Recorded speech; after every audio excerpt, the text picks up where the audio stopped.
Bonjour, bonsoir, ça dépend de l'heure à laquelle vous êtes en train de suivre Arel Presse Télévision. Très chers amis internautes, bonjour, bienvenue dans votre nouveau numéro.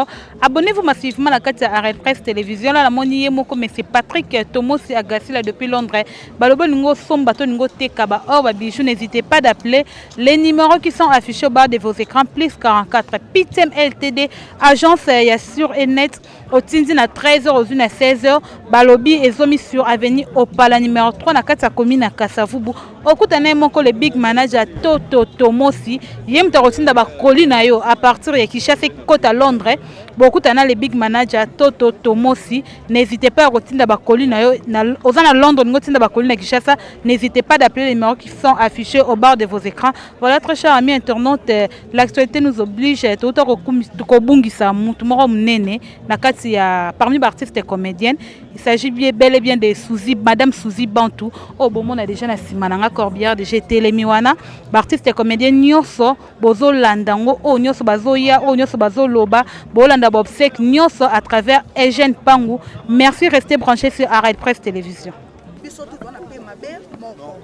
Donc ce qu'on paye les sons d'amalobi non quand ils ont trouvé sons d'amalobi oui ils ont raison de quoi comédie beaucoup faire tout ça ça va comédie beaucoup faire tout ils ont banane beaucoup faire mukie parce que là ça va zati l'artiste est musicien par rapport à lui so totangi baba oba basi bakiti baba oba bakiti vraiment mais lui les autres qui peut tala mona ocho te tala mona ocho kita apa oba non donc loué ça nango partout kéri doti ka obaka ke et apa ba comédien wana na comprendre que beaucoup profiter na sima ba prophète comme ba prophète ba comme comédien kufi ba na prophétie pour moi mais ça te met tout timbe hélicoptère na bango comme bon comédien kufi prophétie donc c'est ça mais par rapport à l'histoire de ma bosseli comme la tout le monde est venu en France en tant qu'artiste comédien bon moi le roi nazaki na groupe on a des passe mais zaka ke ezambe atana obi batika mutu azawana yelo wa nyama mabe azana nzete atozo kata nzete so nyama wana longo te zaka passe vous comprenez soki be lobi suri kamuso ye ata fête ata nini soki batie contribution soki mutu wana azana kata ba msaliste akobimisa kaka donc mutu asala bongo ye moko yebi e bandeli na suka le mukolobe rozala ba kokanga ka un jour que mutu abimisa liste pour peut-être balo ba bandeko mabe malamu tezali parce que le onyo so ani bandena on a suka merci beaucoup merci na bien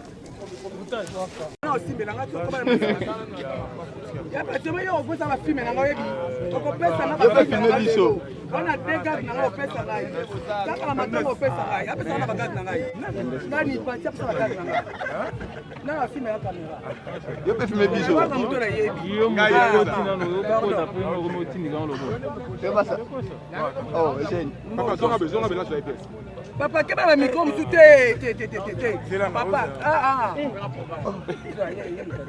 yala dakashi micro peut aussi mon nene ko kibo ça va musika nyonso pour ça aussi poison ba yo ya isha teme le micro c'est suspect ici poser des questions je suis là pour vous répondre et puis on ça lukara bundisanga na ça oh toi lukara bundisanga na ça na mo bimba to bande déjà bande tendance bonjour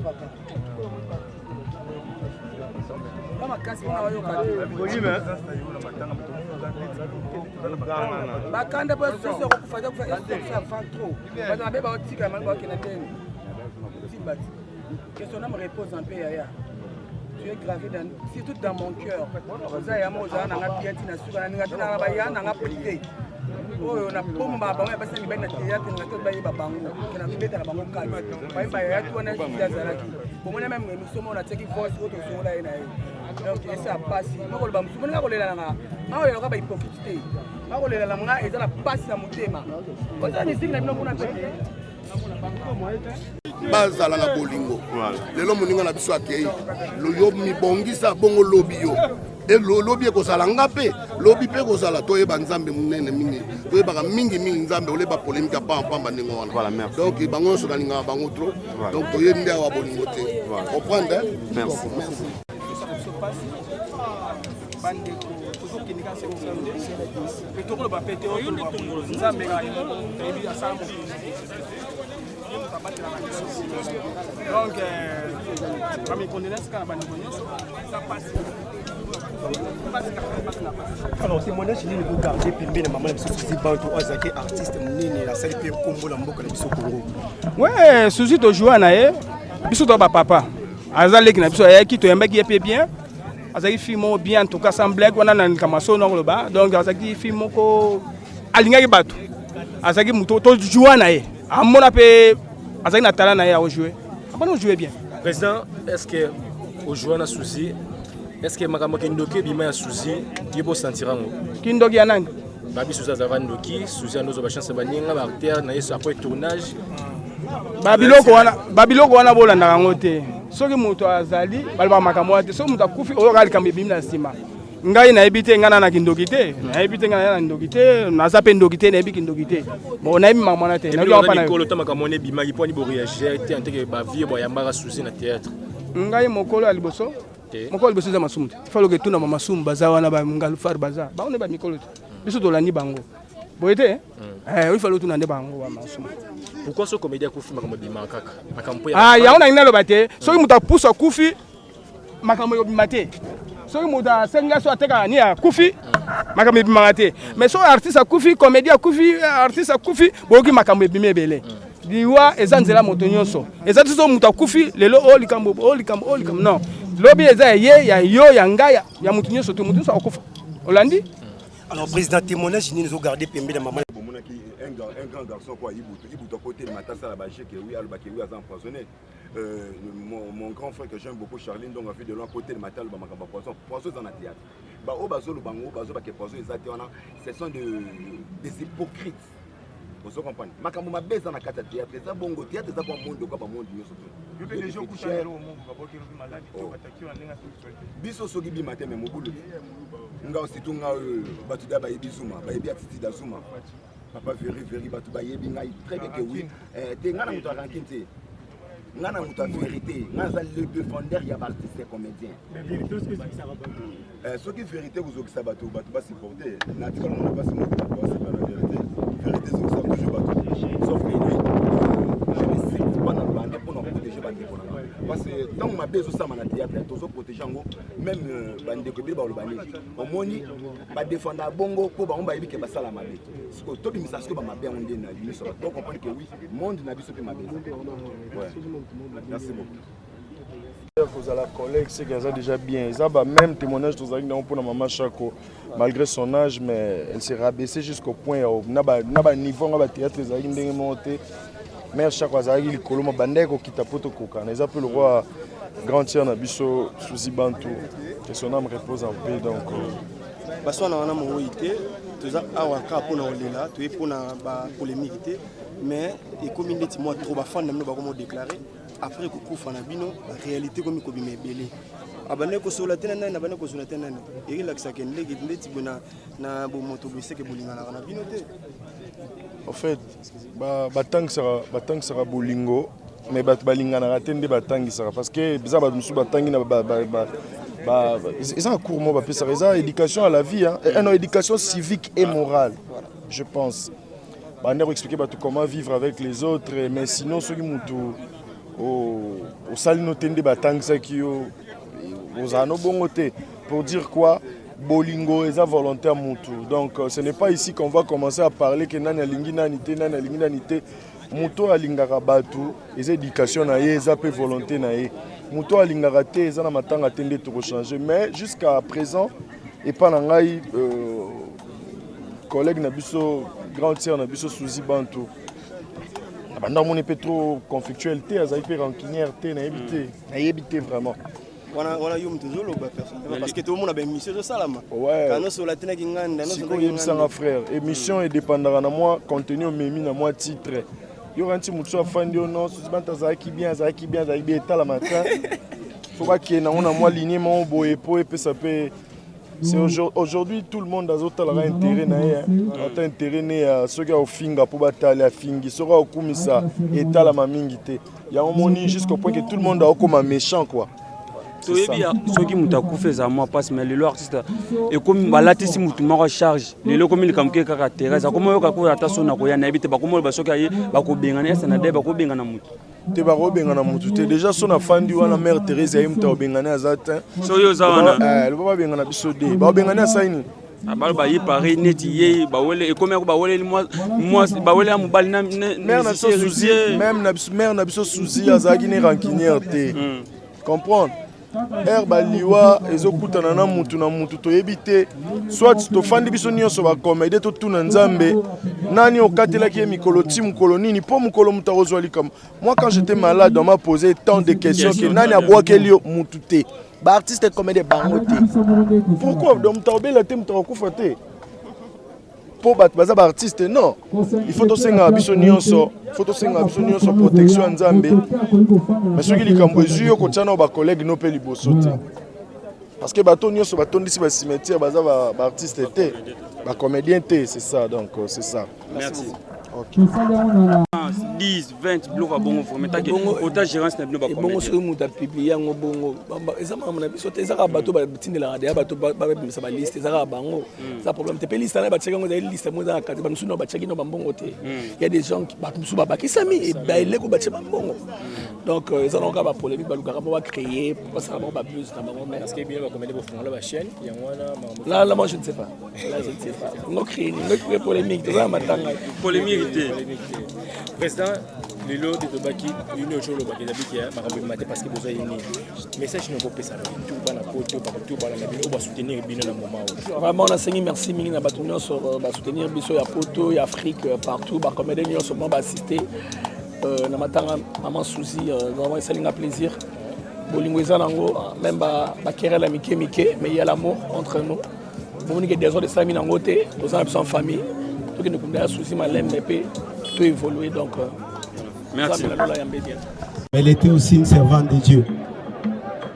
Prions. Nous te sommes infiniment reconnaissants pour ce jour glorieux pour ta fille parce que par rapport aux Écritures, la mort nous introduit dans la gloire. Voilà pourquoi ton serviteur pouvait dire la mort m'est un gain. Nous nous recommandons à toi ainsi que Père toutes les cérémonies entre tes saintes mains, que tu puisses te manifester du début jusqu'à la fin pour la gloire de ton nom. Toute œuvre qui ne t'honore pas, puissant de l'ennemi, nous les condamnons et prisons au nom de Jésus-Christ. Ainsi nous avons prié. Amen. Est-ce que Christ ou Bazali katikati na biso? Est-ce que tokoiko bete la Yesu maboko makasi?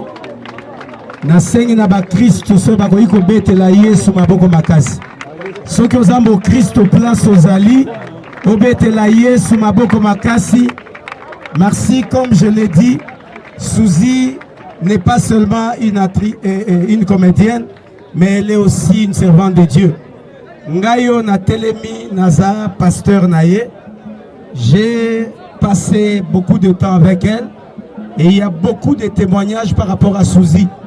Je me souviens, tant on a l'ina banda Musala Nzambe, nous étions des amis et par Naye, j'ai pu gagner plusieurs âmes à Jésus. Parce qu'à chaque fois qu'il y avait rencontre avec Suzy, elle m'exhortait à côté à Bango pour Banzam. Je peux citer plusieurs noms, entre autres Patricia Dunga que j'ai gagné à cause de Yamama Suzy. Aujourd'hui, Bakomi Basali Anzam. Je me souviens pour Natina, camarade Naye, et Maman Betty Manda, elle avait besoin d'une prière. Suzy est venue me prendre pour dire que nous sommes et pas Papa Manda pour que nous soutenir Bango. Pour la Kotanga, et elle m'a amené un jour en retraite le frère Oyo Azagipe, comédien qui est aujourd'hui en Europe.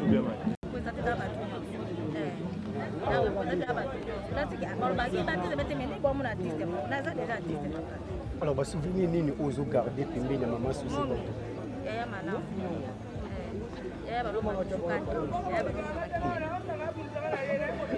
Ok, alors dernier mot par rapport à tout surtout à diaspora to poto bazona na biso na ba niveau.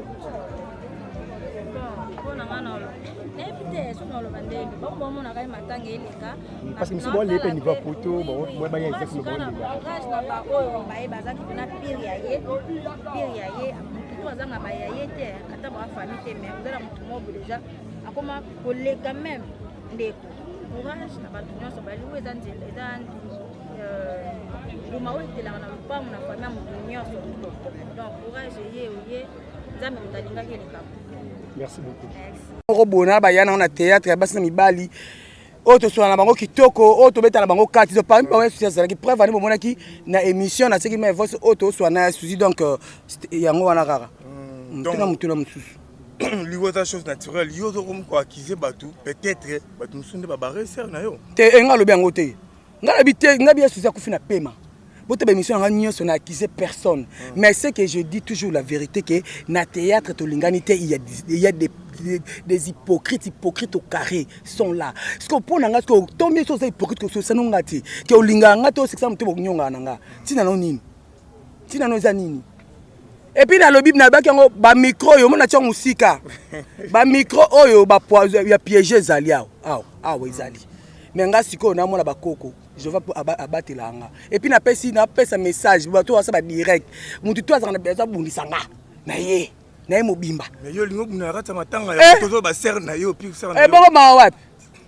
na mo reçu na société dans des abo au tumbola na to soigner yo mo ça o se reprocher que ça ba rancune moninga na maman na rancunière boye bien ngote nga sasa mais d'autres mituna d'autres ba question bo memanga te tombola nga te bo ko tomande na ba question poser nga ngala zali OK tumto yeba sikoyo lelo oyo to ki sangoki Belleville apesaki $400.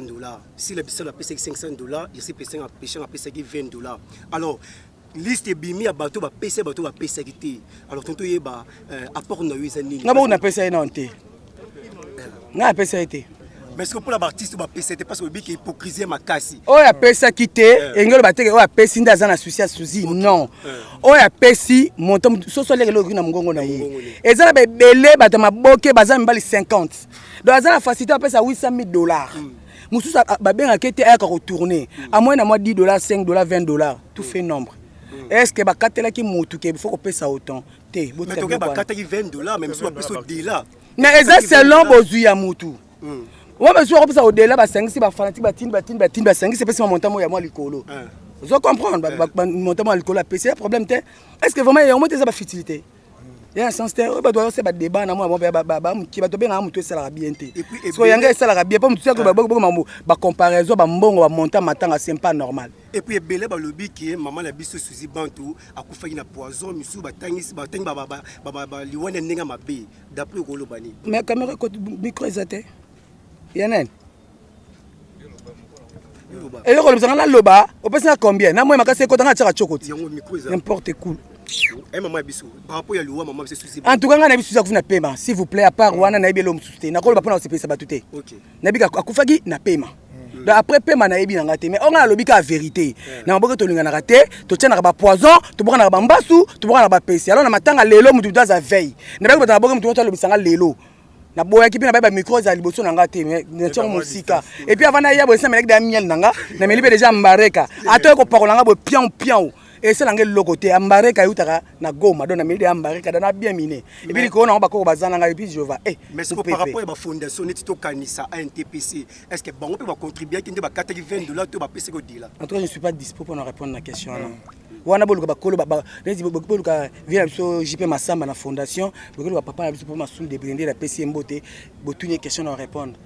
Pour nga ku nazana nga botuna mamudia mabe. Boza mama malamu te. Question ko zawa. Question zali à présence Teresa na matama lobby. Le po bato alba ki basa bena benemi. Il fallait ki ba simba. Moni Teresa nda azaki wana. Bobi nga azaki wana. Maintenant azaki bo comprendre nga azaki wana azaki te. Wana simba ya Teresa liko na aya na biso baluba. Bongo moi makilenga otanga wana.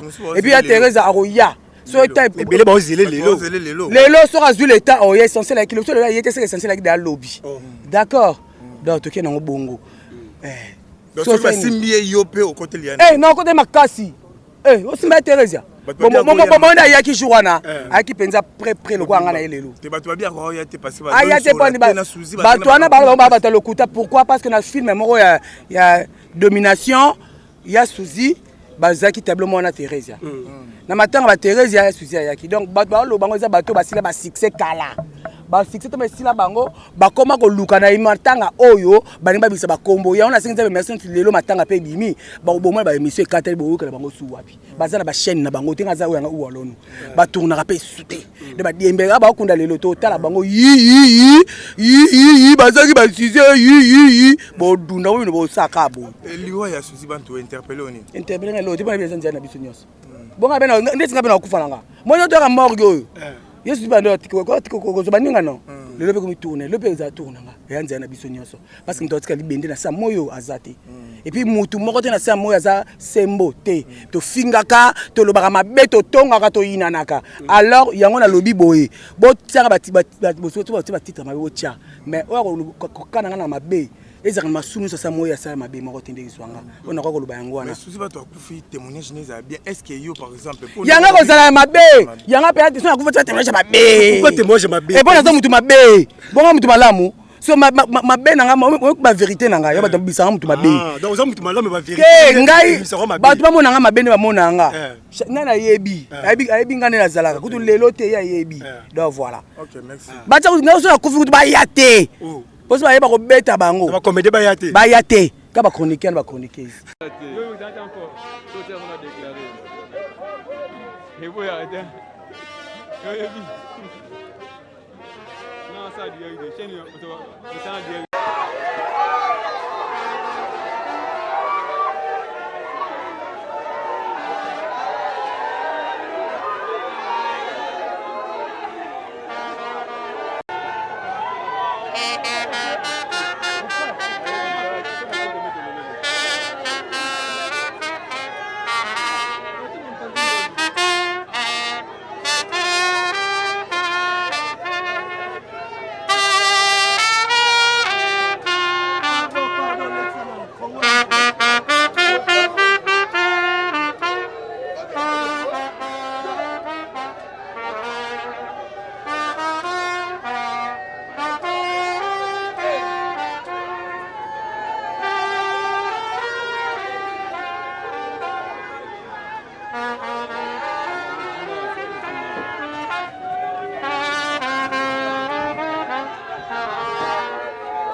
T'as 6 degrés.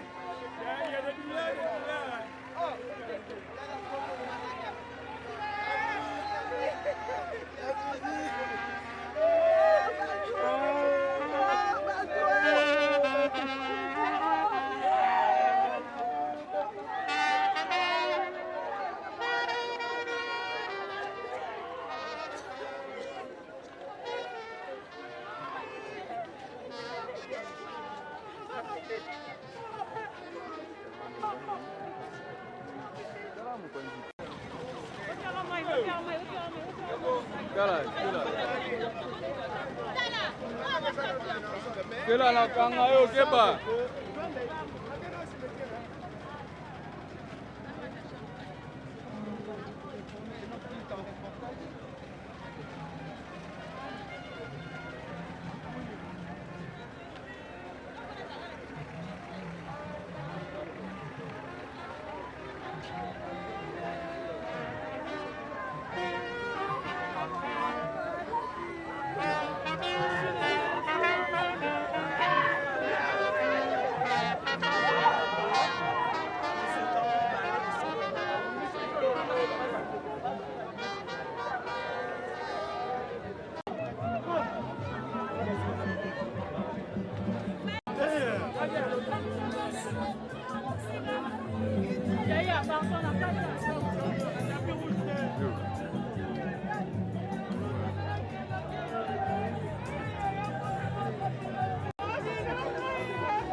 Nous débutons avec la cérémonie de ce jour.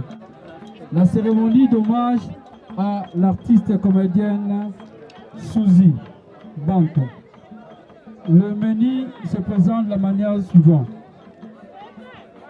Nous allons commencer par la prédication avec le pasteur Briali Chilumba.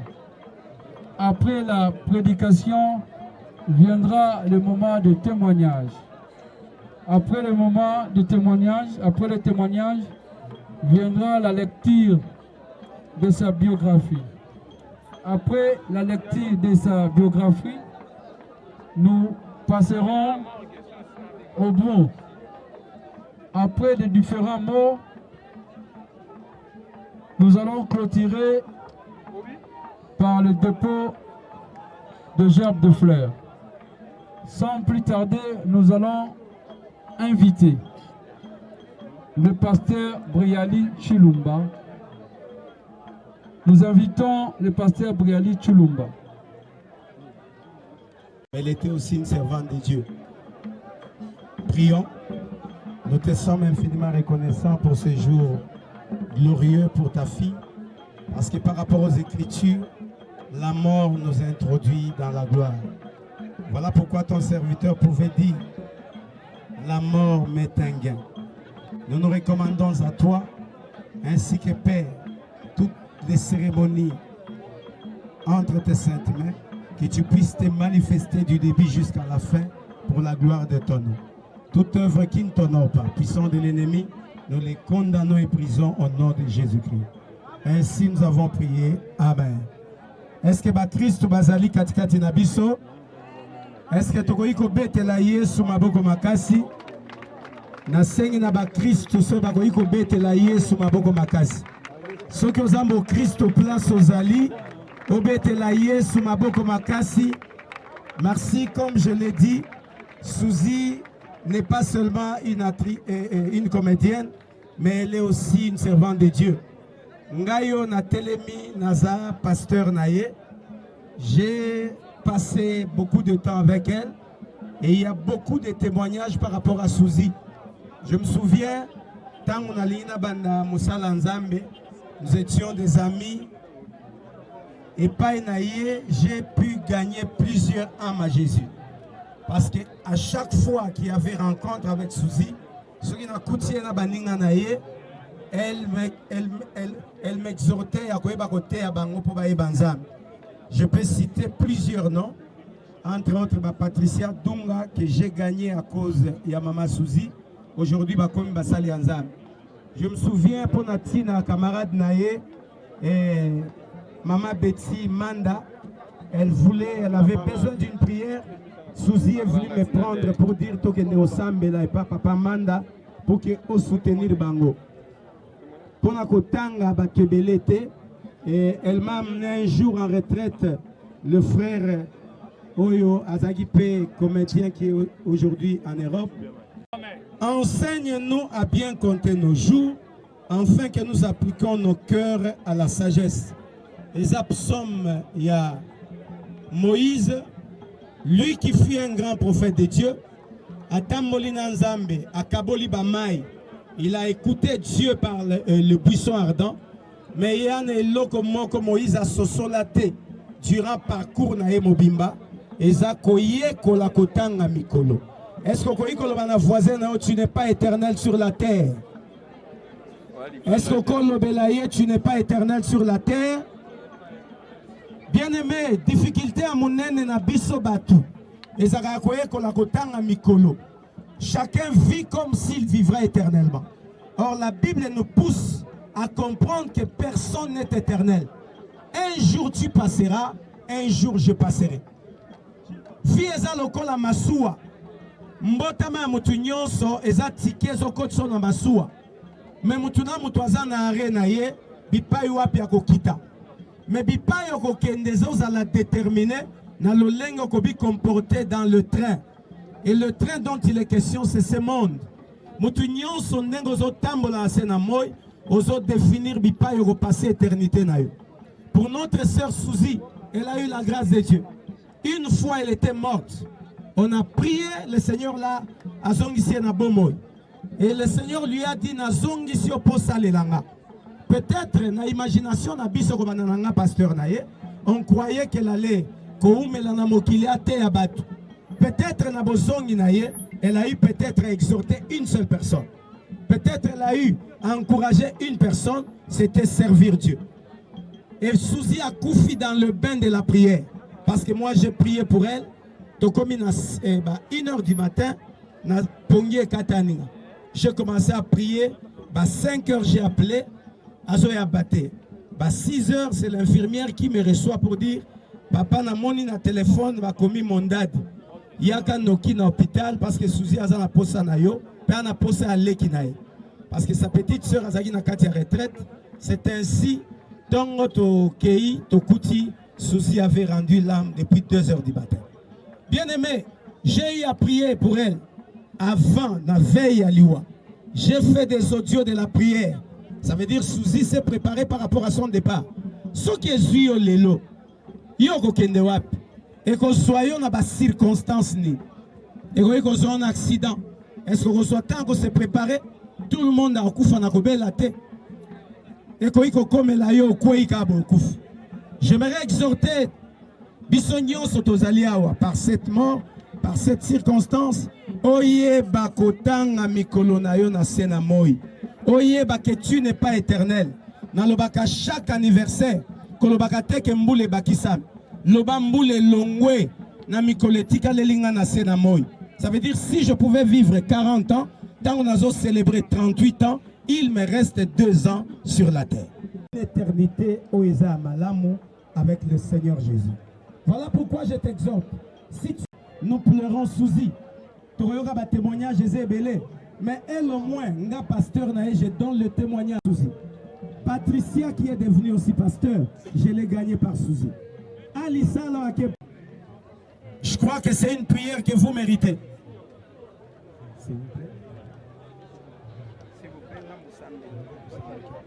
Je crois que vous méritez, ma président Nyonso. Si j'ai donné le témoignage à Suzy, c'était une comédienne. Lokola Bino, Bolakisi Nzela. Mais par elle, on a eu à gagner beaucoup de gens. Je vais prier pour tous les comédiens, tous les artistes et comédiens.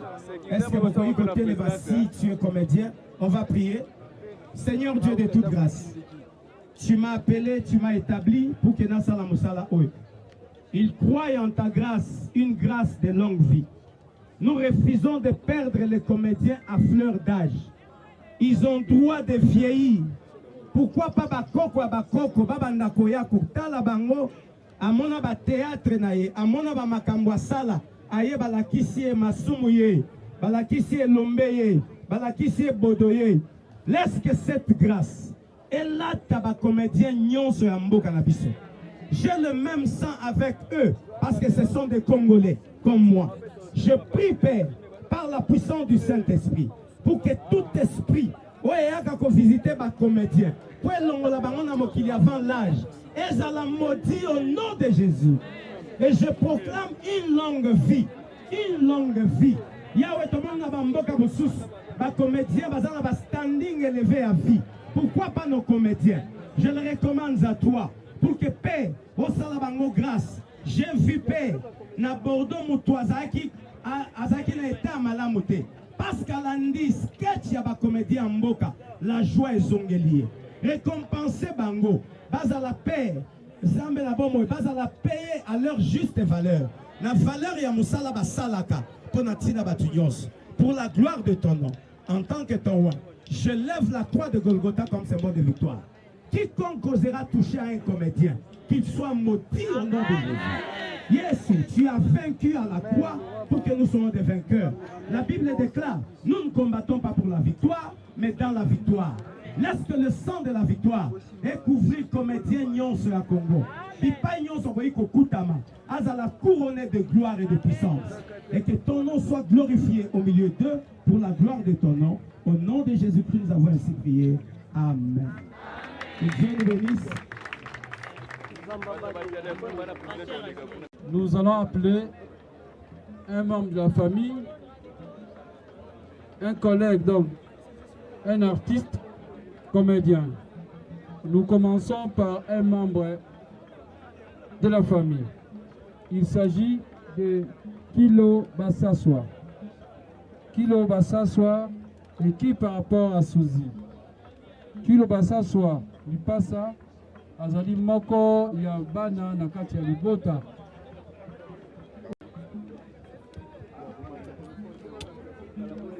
Bonjour à tout le monde.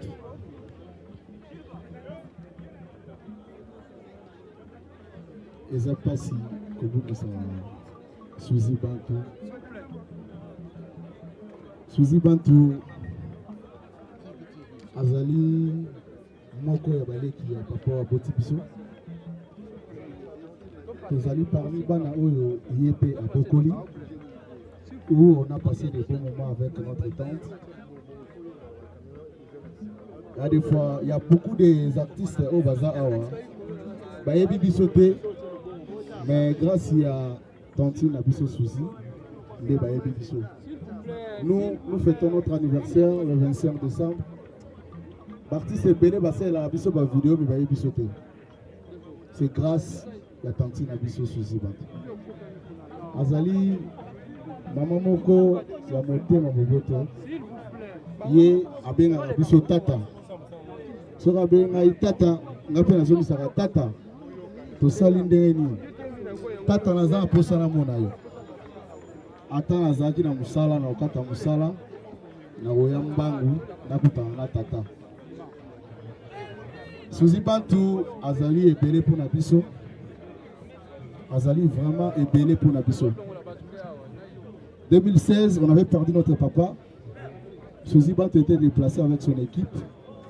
Au Bayaki pour rendre papa na biso pays dernier hommage. Ça nous a marqué, c'est Outaki, Libanda Yamboka Toyaki. Mais tout le monde y est, peu à même équipe na Bas Congo, Bayaki Poto Kunda Papa.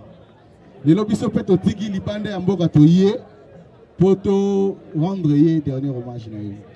Suzi Bantu Azali, Tata Mwasi Nabiso, Azali Nyon Sopo Nabiso. Nous sommes des jumeaux. Mon jumeau s'appelle Vox. Yé Akomaki Lobby. Autaki directement Angola, Akomaki Lobby. Ils ont passé, Kobungi sa tata mwasi ya boye, tata mwasi mogo ya marque, asiliga ate. Mais ce qui orienté yo, en peso ba directif, nous sommes qui est tout droit. Atala a agité, non na mon attente dans la place asiligité.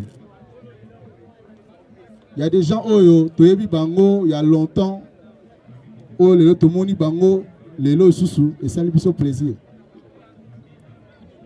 Ceux qui n'ont cité Bakombo peut-être un peu large. En commençant par Maman et Bagata, il y a Zali Lini là-bas, camarade qui attend Nabiso depuis. Maman Fatou, depuis. Donc, et ça n'a pas si peu. Nous avons Moutabo et Souapi. Nauza mutaboe wapi parce que atoza libanda mboka obenga oza na kin obenga atoza place ni obenga. Souvent ça fait trop mal. Ya omona lelo to rendre ma dernier hommage azali belé pour na biso na bige na kati na biso na moko awa a contribué qui peut belé beaucoup. Merci beaucoup, nous sommes ensemble. Merci, là c'était le témoignage. Il y a Ndeko Moko, il y a Libota. Au Combo Kilo Basaswa, Lipasa, Wazali, Moana, par rapport à Yande Konabiso Souzi. Du côté de l'artiste, artiste Moko a Zoya ko témoigner, de Konabiso Omar Kabongo. Yepe Azali na témoignage, Walingo Sala. Merci. Bonjour à tous. Nazara na momesano ya ko témoigner te pour na mutu soka kufi parce que nalinga bongo mingi te mais nazana choité ya ko témoigner les locaux na Suzi Bantu. C'est vrai et belé bazaka na biso baebi Suzi koleganga mais je crois na temps au mukenga na ba Suzi j'ai quand même intérêt à kolbata démo pour na ba temps onyo stolixine na sena moi oyo Suzi Bantu. Pour la première fois, Nasala Nzonzing, il y a CD. C'est la fille où on a joué dans la scène Moko. Pour la première fois, à cette époque-là,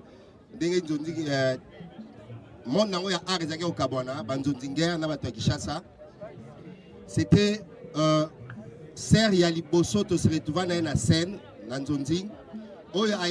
C'est comme si tu es déjà Kala. On a Mario Nazalelote parce qu'à cette époque-là, il y avait un caca à Kishasa. Mais il y a un succès ma casse na poto.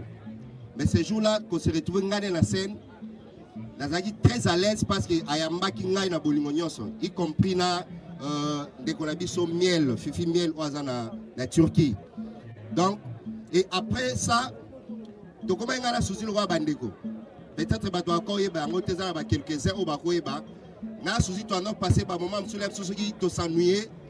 Donc il va dans biso pe quelque part si ba X temps avec chauffeur ne mo ba ozoyer azongisie.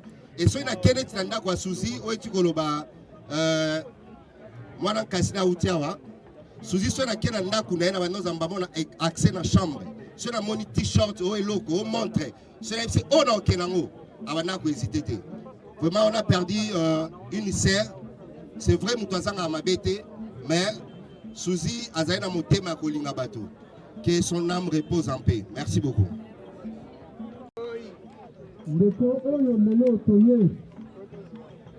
Enfants, donc 4 garçons et 5 filles. Son père s'appelait M. Bantou Etienne qui nous a quittés. Et sa mère est bien vivante. Maman Selemani Emma. Elle a fini ses études primaires et elle a décidé de décrocher son diplôme d'État à l'Institut du 14 octobre. Hormis son diplôme, Suzy Bantou a suivi plusieurs formations dans différents domaines. Elle était une femme intelligente, là c'est sans commentaire, gentille. Originaire de la province du Congo central, territoire de Songololo, district de Cataracte, secteur de Wombo, village Tombo, de la tribu de Manyanga. C'était une Munyanga. Voilà, elle avait comme profession artiste comédienne. Mais, comme elle était artiste comédienne, nous allons essayer d'épingler d'une manière brève sa filmographie. Suzy Bantou est beaucoup connue na eloko tobengaka Nzonzing. Hormis Nzonzing, asalaki pe groupe d'aye kombo nango Ereka oyo azalaki présidente. Parmi ba film na ye asala, entre autres oyo asala na Bellevue TV, Gesh également m'a parlé ba film basala, Milo asala ba film ebele. Entre autres, Bombe, Les Secrets, Maestro, L'Instinct, Rocambole. Voilà, Rocambole avec le voyou de Guécho. Kwanga Échantillon, Un enfant et un père, et tant d'autres. Juste pour Molaï, il y a une œuvre artistique où il y a Sali. Nous sommes censés, d'une manière artistique, il y a rendre hommage. Mais tu sais, il y a un caméraman. Vous avez sa décoration, Tosuka Awa. On va filmer la musique, ça la zoom. Bon, et des bisous, bande de sécurité, bon, avancer juste derrière le caméraman, bon, Soukawana. La sécurité, bon, avancer. Juste un beau soukawana. C'est comédien. L'artiste est comédien Nyonso. Un métier noble. Nous allons applaudir pour dire bravo l'artiste. Bravo l'artiste. Bravo Suzy. Bravo Bantou. Bravo Moni. Tu le mérites. Tu mérites ces ovations. Merci Suzy. Le RDC vous dit merci. Merci Suzy.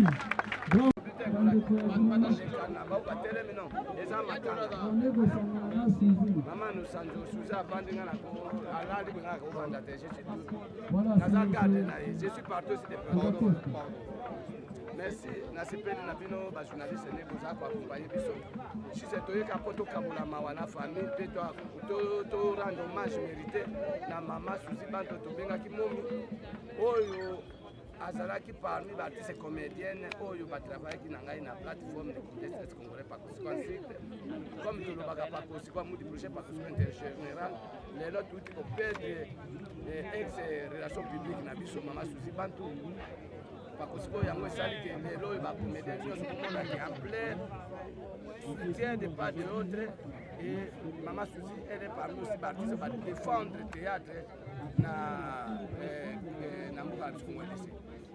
As un exemple, parce que Natika Omon a été à Swana Moutou, à Wendina Moutou Moubali, ou bien, non, moi c'est mon corps, c'est bien, Koloba Foya, c'est une femme modèle pour moi, c'est une école. Et dans cette école, il y a des artistes qui ont été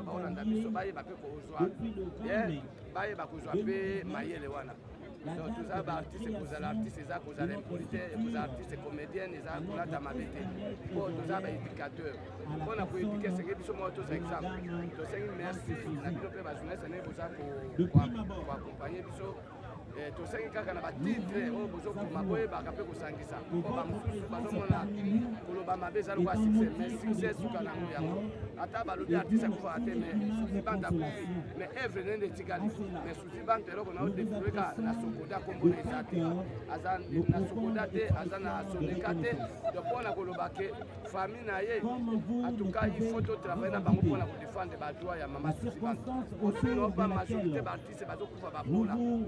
Maman Suzy Bantou a honoré à partir du district premier dame Maman Denise Nyankero Tseketi oyo honoré na Maman Suzy na papa Modioko evre ya bango sikoyo nde eza problème maman ya sele belé bajuna.